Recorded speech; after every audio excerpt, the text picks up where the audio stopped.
Nga yung room ni Nanang. It's called budget room. Ayan, budget room siya. Yan. Pero hindi, I will check it last night. Ang laki ng budget room nila, ha. Ang expected ko sa budget, ang daming towel. Ang expected ko, ayan, ang ganda. Oh my God, ang ganda. Expected ko sa budget room is yung maliit lang. Kumain na naman tong isa, oh. 3 beds. Ha? 3 beds, diba? Ang expected sa budget room is maliit lang, tapos double bunk. Dito. Ito rin sila. Ito yung budget room nila. Ang laki, oh. Look at that. 3 beds. Ang laki nga yung bed niya, eh.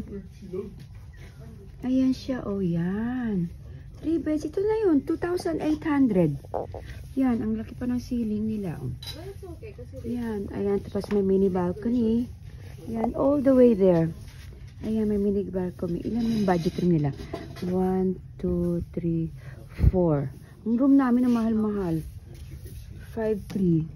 5,300 o 5,500. Yan. Ito yung budget room nila. Ang laki. Ganyan siya. Check natin sa likod.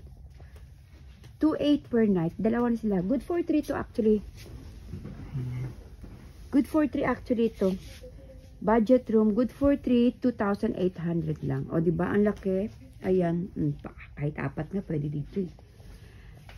Sa amin, up and down lang pinagkaama. Yun nga lang, yung CR, common CR. Di ba, nak? Common CR siya. Andito, yan. Brush tip there, tapos may CR there. Shower, yan. Sila nagamit yan din, all the way there. Actually, dalawa magkabilaan. Meron din sa dulo, oh. Meron CR din sa dulo, oh. Yan, magkabilaan. Yan, yung ginamit naman ba. So, it's nice. It's perfect. Perfect. Next time, dito kami. Dito tayo, nak. Next time, budget room. Mura kaya? 2,800. Ayaw mo. Feeling mayaman. Kasampalin kita. Ha? Tira, mamaya tayo sa restaurant.